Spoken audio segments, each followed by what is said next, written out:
Welcome back, guys, to another episode of the Sports Card Podcast. I'm your host, the Card Boss, and today we're going to talk about this card here, which is the 1998 Metal Universe Precious Metal Gems number 50, Penny Hardaway. Now the card is gold, there's no PMG gold. You guys are familiar with the 1997 PMGs, there's red and green, okay, but this is only one color, it's all of them are gold, and this is graded a BGS 9.5 Gem Mint Pop 1. Obviously only 3 BGS graded, I believe it's a BGS 9 and a BGS 7.5, and to add to all of that, this sold for a record-breaking price of $43,000. Okay, now full disclosure, all right, and basically what this video is about, I made a play on this card, okay, and I did not win.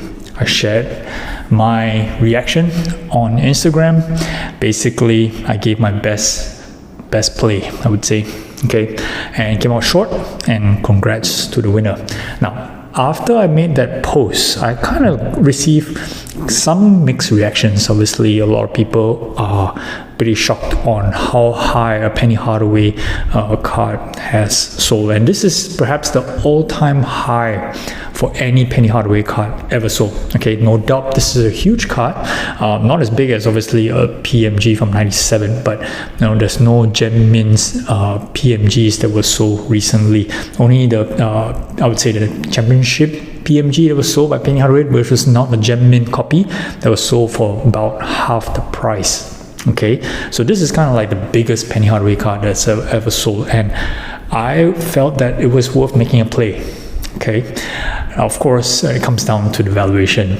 This card was never sold on public before, so if you go on Card Ladder or Market Movers, you don't see any comps. So the challenge was to try to determine what will be a fair price. Like I said, a 97 championship PMG, I believe it's a PSA 7 or PSA 8, sold for like $23,000. Okay, now of course that's a lot of money for Penny Hardaway, but this again is a Pop 1 1998, no doubt, and extremely rare, and it's a kind of like a must-have, like a Grail for any Penny Hardaway collector.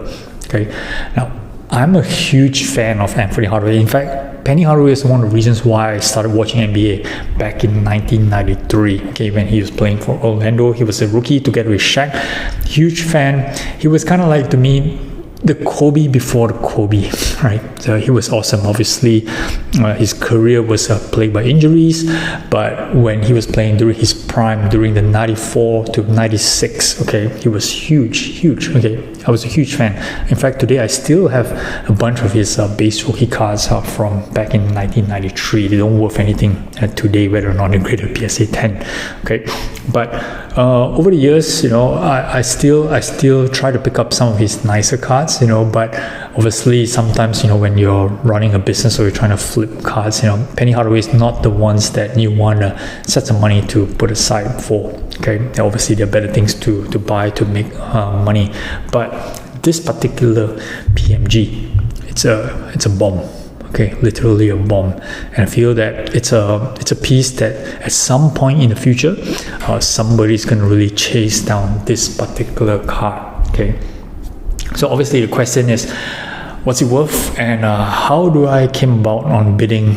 Like the total here, you can see here, $34,000 before buyer's premium. That works out to be about like $40,000. Okay, so I lost out by one bid, which was the incremental bid of $2,000, and that came up to be the final price of $43K after buyer's premium. Okay, so for me, when you don't have direct comps like this, I try to find similar players and try to determine what range of pricing a card like that would be. So obviously, I would see Kobe's and Jordan's, talk about 90s, they are the ultimate tier. Okay, so you don't they're a league of their own. Then you come to second tier.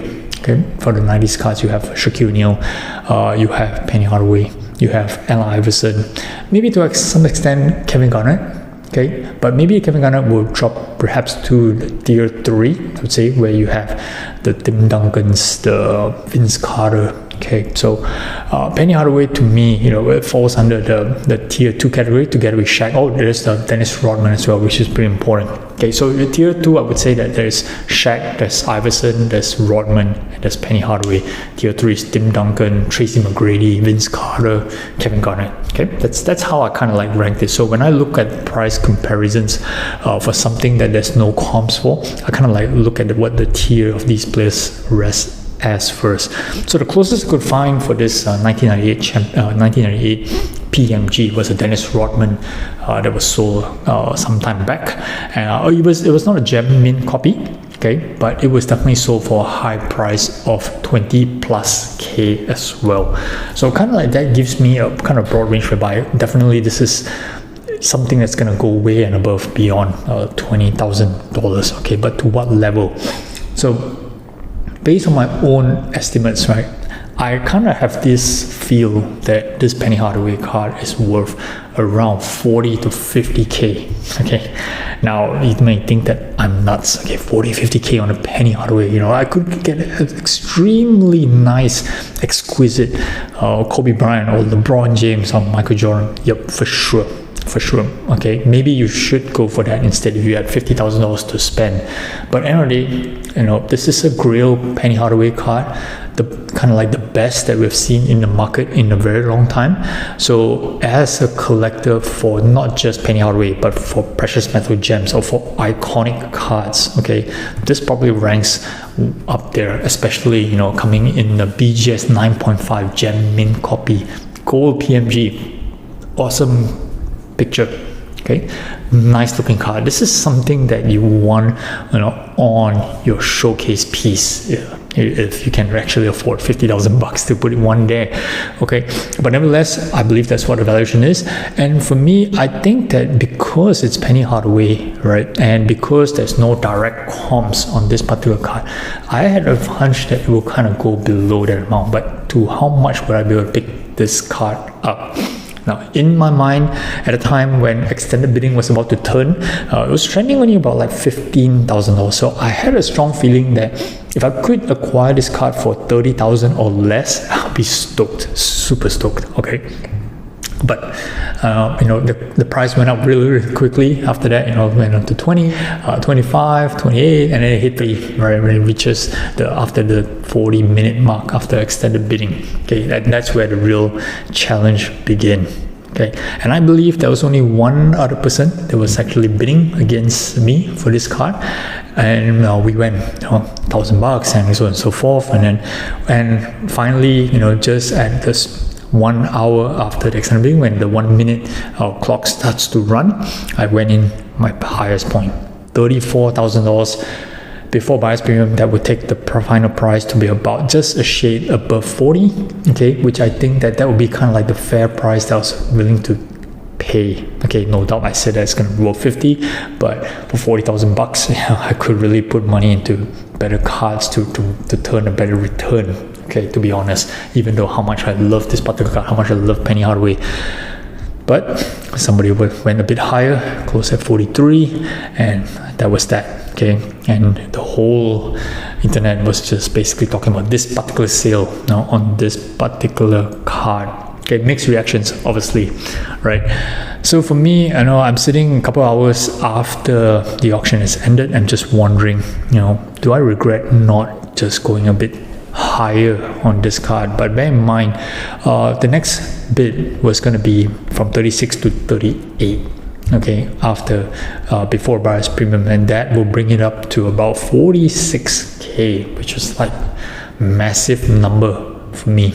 Okay, recently picked up LeBron James 2003 exquisite RPA number 200 BGS 9.5 for $53,000. So this 46K, it's kind of cutting it close. Okay, so I have a mixed feeling on this thing, but this is a kind of situations that the gut tells you that this card's gonna do really, really well in the future.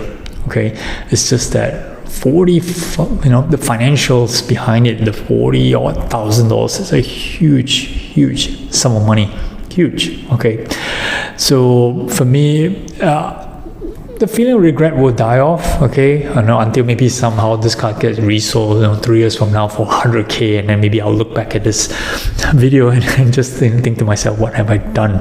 Okay, but again, awesome card, love it. I love the card so much.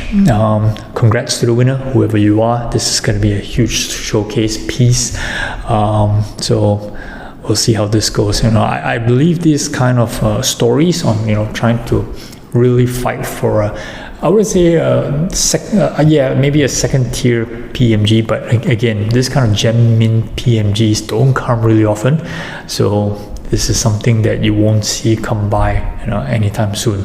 All right, that's it. Just wanted to share quickly on my emotions on this particular non-deal that I made in the last couple of days during the Fanatics weekly auction just past Sunday. All right, like and subscribe for my channel for more content in future. This is a channel where we talk cards, finance, investing, and of course business. All right, thanks for watching, guys. Till next one. Kabos out.